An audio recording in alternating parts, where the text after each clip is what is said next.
البلطجي.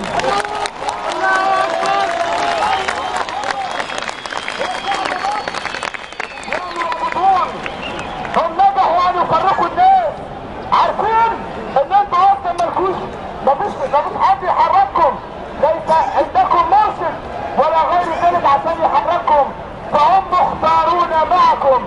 يسقط حكم العسكر، يسقط حكم العسكر، يسقط حكم العسكر، يسقط حكم العسكر، يسقط حكم العسكر، يسقط حكم العسكر، يسقط حكم العسكر، يسقط حكم العسكر، يسقط حكم العسكر، يسقط